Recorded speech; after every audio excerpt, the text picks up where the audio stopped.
안녕하십니까. 땅사고 건물사고 부자되고의 땅사고TV 임동성입니다. 오늘은 그 더불어민주당 진성준 국회의원이 100분 토론에 대한 그 부동산을 바라보는 그 시각들, 좌파 정권의 그 정확한 시각을 한번 알 수 있는 것 같아서 영상을 한번 찍어 보도록 해보겠습니다. 지금 오늘 이게 시끌시끌한 것 같아요. 자, 진성준 분을 한번 봐보겠습니다. 네이버에 검색하니 진성준 국회의원 전 공무원 1967년 4월 19일생이고요. 전라북도 전주 더불어민주당 서울 강서구 우리내요 전북대학교 법학 학사를 나왔고요. 2020년 5월에 요태에서 21대 국회의원 서울 강서구 더불어민주당입니다. 현재 더불어민주당 서울특별시 강서울 주기위원장 19년 12월까지 했네요. 그 다음에 2018년 7일부터 2019년 3월 서울시 정무부시장도 역임하셨고요. 자, 이렇게 되어졌습니다. 자, 이분이 어떤 거를 했냐. 100분 토론을 했어요. 그 다음에 집값 하락론자들에 대해서 이렇게 반박도 하고, 그 다음에 당연히 민주당을 대표해서 나왔기 때문에, 그 다음에 현재 지금 문재인 대통령께서 뭐 가장 지금 뭐 현안, 부동산을 그냥 21번째, 뭐 22번째 뭐 대책을 계속 내놔도 계속 오르기 때문에 뭐 가장 이것이 뭐 핵심 사안이네, 가장 시급한 사안이네 뭐 하고, 어찌됐든 집값을 잡겠다고 이렇게 하는 거에서 100분간 죽으라고 지금 싸운 거 아니에요. 여기 봐볼게. 100분 토론 뭐 710 부동산 대책 효과 있을까? 그 뭐 집값 잡힌다고 잡을 수 있다라고, 그 다음에 잡힐 거라고. 근데 이게 뭐 말을 했겠죠. 뻔한 거 아니에요? 근데 현실은 지금 710 부동산 대책 뭐 하고 617, 710 했는데 집값은 잡힌 게 아니라 더 올라가고 있죠. 집값이 잡긴 잡힐 것 같아요. 지방만. 지방은 개박살 나겠죠. 지방은 완전히 작살이 날 겁니다. 710 대책으로 지방이 작살 날 겁니다. 자, 100분 토론 뒤 언급, 집값 하락 논란에 대한 반박 해명. 야, 민주당 속내 밝힌 엑스맨, 솔직한 두 얼굴, 대통령보다 낫다, 뭐 이런 것 같아요. 문재인 대통령보다 낫다 이거겠죠. 기자분들은 이제 이거 가지고 엄청 씹어대고 깔 것 같아요. 그리고 오늘 하루 종일 진성준 의원은 힘들었을 것 같습니다. 이걸 해명하느라. 여기도 뭐 써져 있죠? 710 대책으로 투기 수요 잠재할 수 있어. 뭐 했는데, 이게 뭐, 거짓말이죠? 거짓말? 그 밑에 뭐, 정상적인 일반인 집 쉽게 살 수 있는 시설이 있기는 했었나? 옹호하는 사람들이 또 뭐 이렇게 해주겠죠? 더불어민주당 전략기획위원장인 진성준 의원이 17일 부동산 가격은 쉽게 잡히지 않을 것이라고 해석할 수 있는 취지의 발언을 해 논란이 일고 있습니다. 진 의원은 부동산 정책을 다루는 국토교통위원이기도 합니다. 그러면 이제 부동산 정책을 뭐 그 총괄하는 그런 중요한 멤버 중에 한 사람이에요. 근데 그는 전날 밤부터 이날 새벽까지 MBC TV 토론 100분 토론에서 부동산 정책을 주제로 출연했고, 여기서 부동산 정책을 토론했을 때는 분명히 정부가 하는 것을 잘했다, 뭐, 이렇게 옹호하고 잘 될 것이다, 뭐, 옹호하고 집값이 잡힐 것이다, 이런 게 뭐 핵심 내용이겠죠. 보나. 토론을 마치고 마이크가 켜진 상태에서 출연자들과 가벼운 대화를 주고받았어요. 이제 끝난 줄로 알겠죠. 짠, 끝났어. 그리고,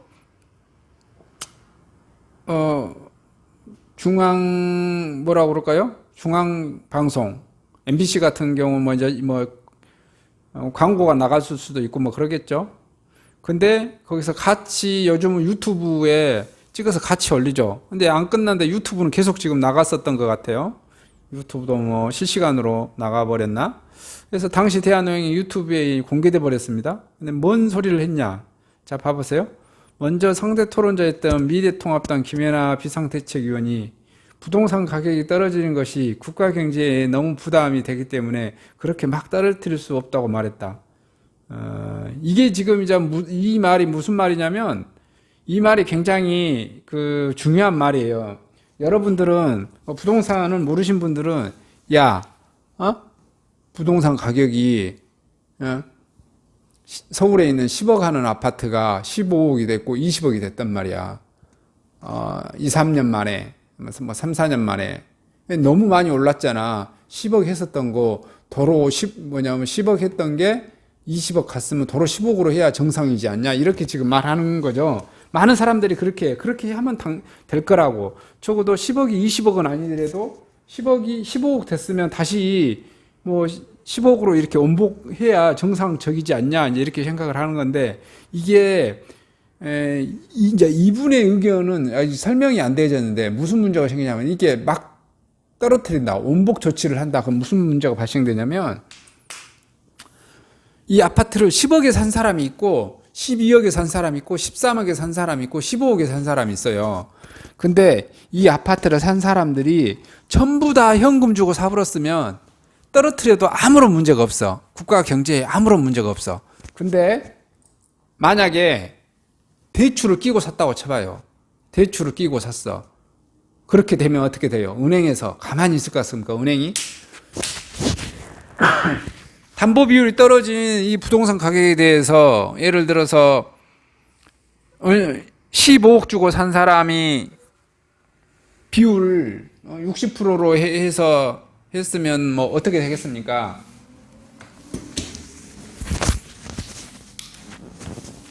자, 15억 주고 샀다고 쳐요.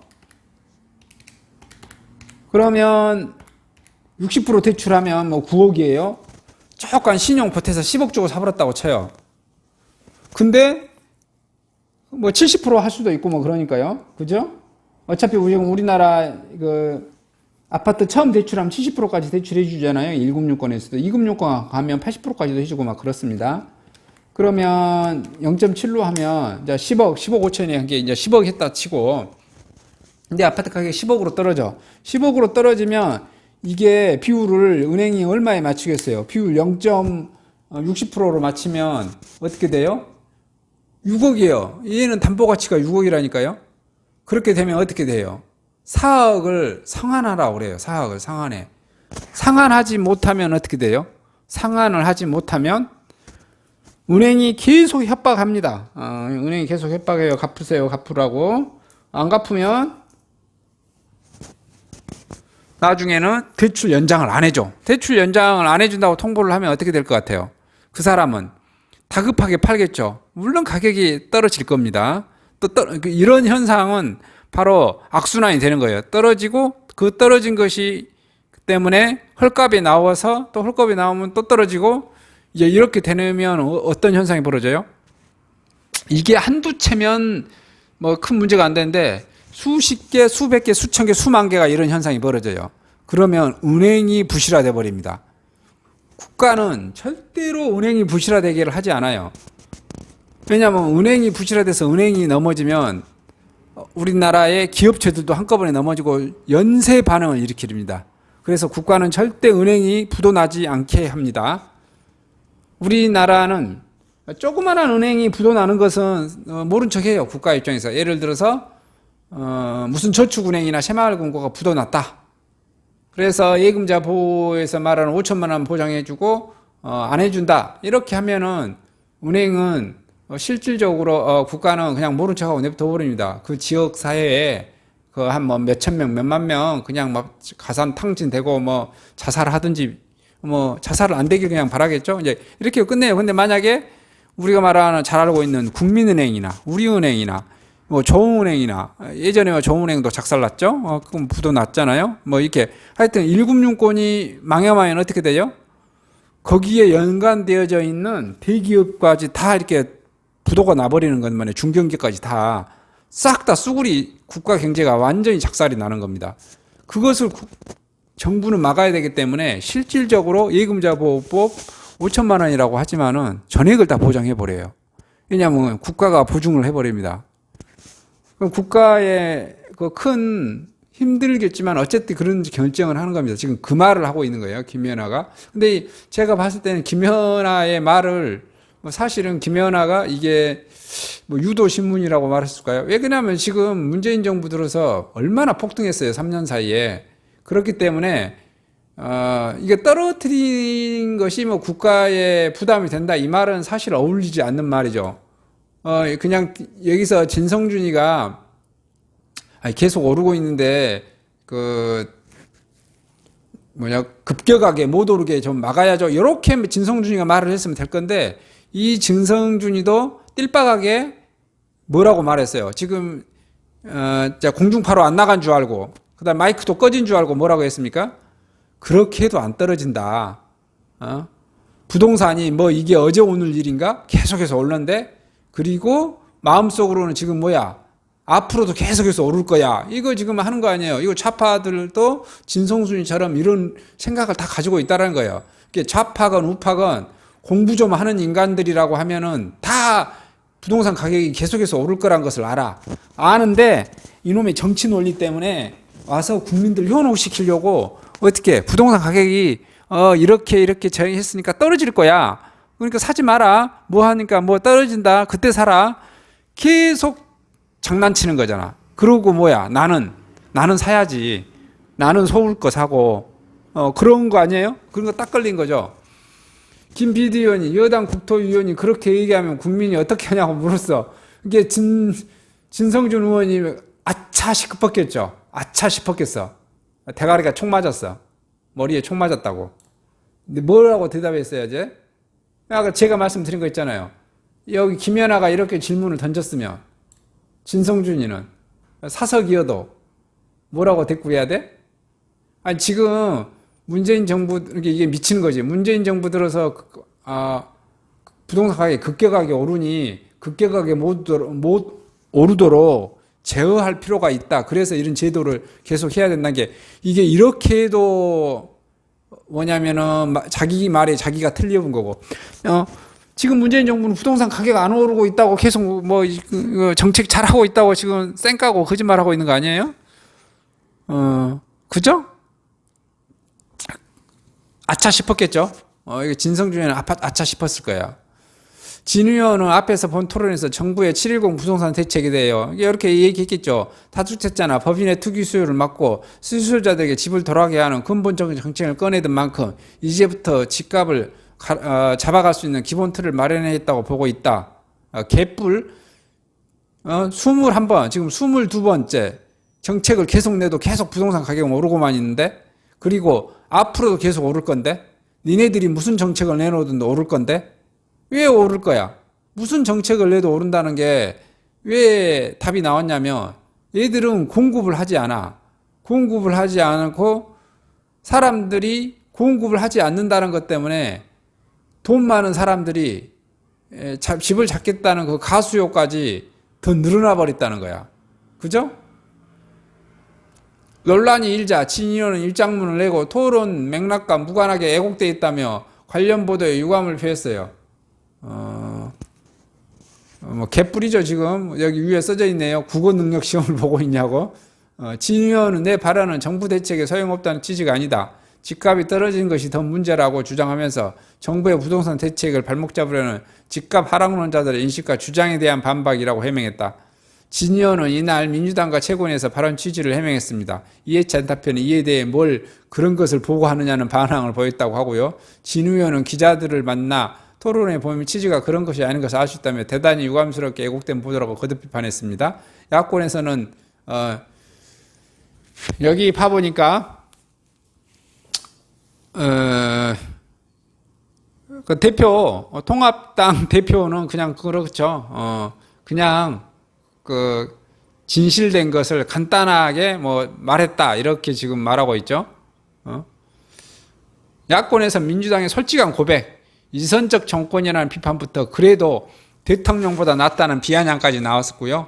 미래통합당 주영 원내대표는 기자들과 만나 지인을 향해 이 정권에 얼마나 위선적이 심각한가 되물었습니다. 같은 당 김은혜 대변인은 문재인 정부의 두 얼굴을 확인했다. 솔직한 고백이 무능보다 낫다. 촌평을 했고요. 황교안 부대변인은 속내를 알려버린 엑스맨이라고 했고요. 국민의당 홍경희 수석 부대변인은 더 이상 부동산 투기로 돈 벌지 못하게 하겠다라던 대통령의 공허한 연설보단 그나마 낫다. 이렇게 지금 평가를 내고 있습니다. 이것 보고 지금 뭐 굳이 말을 하지 않더라도 뭐가 되겠습니까? 지금 2030 40대까지 아마 그렇게 문재인 정부 지지했던 사람들, 부동산 이제 다른 것은 다 빼고 부동산 정책만 보면 내가 이렇게 지지했는데 내가 바보 병신 되는 것 같네. 아마 이런 느낌 많이 받을 거예요. 그렇게 박근혜, 이명박이 욕했는데 부동산 정책을 보면 어찌됐든 문재인 정부가 더 멍청하네, 더 높이 올랐네. 실시제 통계를 보면 가장 많이 부동산 가격이 올랐던 때가 언제냐면 노무현 정권하고 문재인 정권이에요.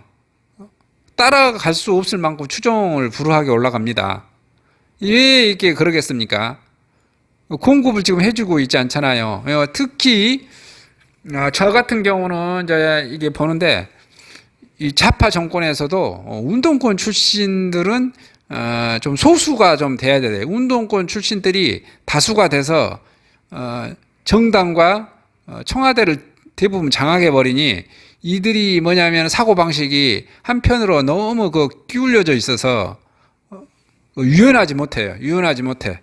그래서 운동권 출신이 아닌 사람들이, 운동권 출신은 독재 정권, 군사 독재 정권과 싸웠던 공적이 있어서 그건 좋겠는데, 그러한 정책은 조금만 좀 하고, 경제에 대해서 이렇게 전혀 모르는 사람들이 와서 공급과 수요의 기본 원리도 못 지키면서 정치 논리로만 이렇게 밀어붙여서 국민들을 고통에 빠지게 하는 이런 정책을 끝까지 이렇게 밀어붙이는 이런 정권이 좀 심판을 받아서 민주당 내에서 저는 좀 운동권, 비운동권 출신들이 많이 좀 당선돼서 부동산 정책도 좀 탄력적이고 자유경제 시장 원칙에 맞게 그리고 수요와 공급을 중시 여기고 이런 원칙에 의해서 부동산 정책을 펼쳤으면 좋겠다라는 이런 생각을 합니다.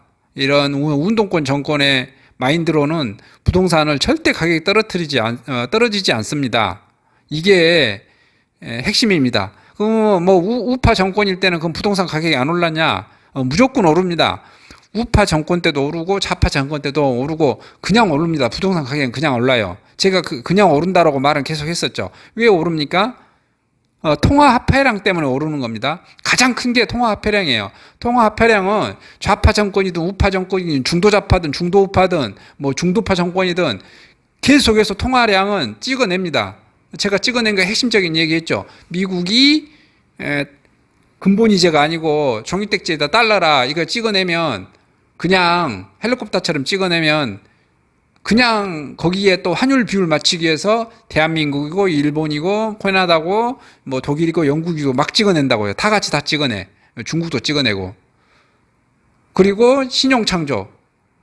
은행에 신용창조 일으켜지잖아요.